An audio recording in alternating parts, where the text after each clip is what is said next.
Room 237. The rain lashed against the windows of St. Dymphna Psychiatric Hospital, a sprawling Gothic relic perched on the edge of a desolate cliff. Dr. Elias Grayson arrived on a stormy evening, his coat soaked through as he crossed the threshold into the cavernous lobby. The air inside was stale, heavy with the scent of disinfectant and something faintly metallic like rust.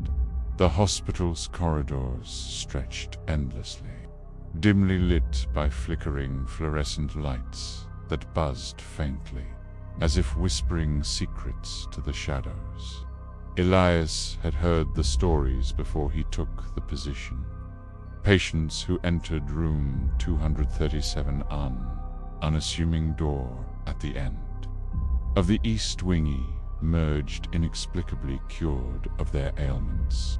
Catatonic patients regained speech, violent ones became docile, and the deeply depressed found joy. The staff spoke of it in hushed tones, their voices tinged with awe and unease. But there was a catch. Those who were cured developed peculiar obsessions. One man spent hours carving intricate spirals into the walls of his room with his fingernails. Another woman, once mute, began humming a melody so haunting that nurses refused to enter her room. No one could explain it, and no one dared to question it too deeply. The results, after all, were undeniable. Elias, a man of science, dismissed the rumors as superstition. He had come to St. Dymphna to bring order to chaos, to apply reason to the irrational. Yet, as he walked the corridors, he couldn't shake the feeling that the hospital itself was alive, watching him. The walls seemed to breathe, the faint groans of the old pipes sounding almost like sighs. He told himself it was just the storm outside, the wind howling through the cracks in the ancient stone. On his second day, Elias decided to investigate room 237. The door was unremarkable, painted the same institutional beige as the rest of the hospital. There was no plaque, no identifier, just the faint imprint of the number 237 etched into the wood, as though it had been scratched away and repainted countless times. He stood before it, hand hovering over the doorknob, when a cold draught seeped through the cracks, making him shiver. He hesitated, then turned away. Not yet, he thought, not yet. Instead, he observed the patients who had been through the room. There was Mr. Hargrove, who had once been prone to violent outbursts, but now spent his days meticulously arranging and rearranging a collection of black feathers he claimed to find under his bed.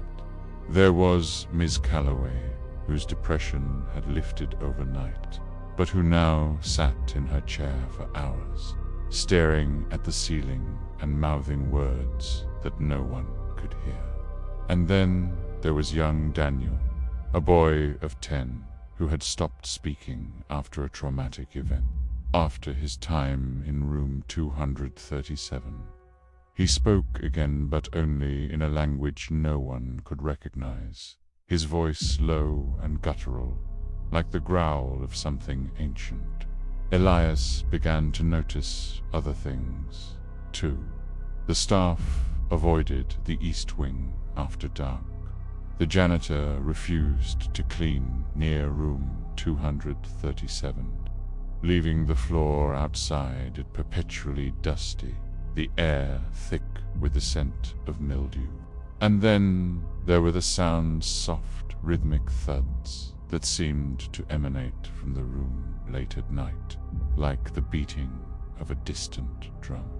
When Elias asked about it, the nurses would only shrug.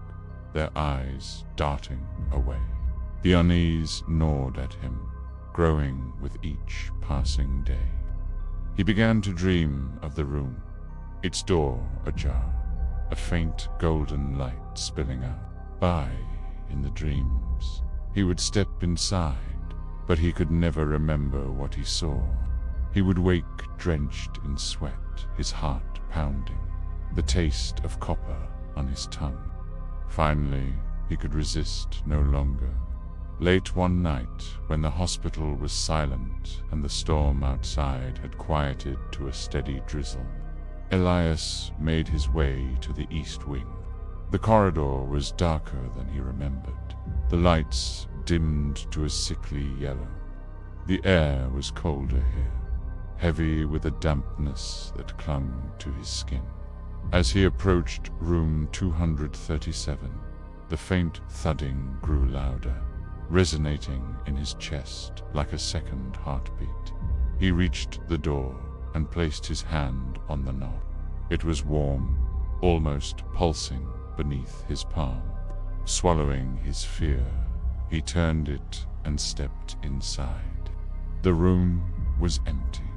No furniture, no windows, just four walls painted in a shade of gray so dull it seemed to absorb the light.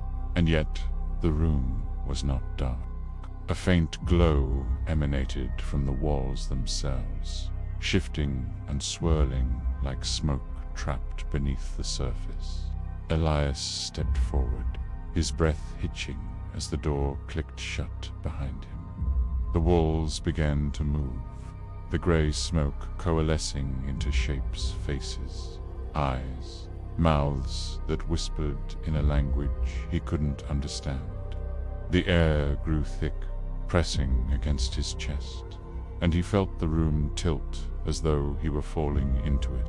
The whispers grew louder, a cacophony of voices that seemed to come from inside his own head. He clutched his ears, but it did nothing to stop the sound. And then he saw it. In the center of the room, where there had been nothing, stood a mirror. But the reflection was not his own.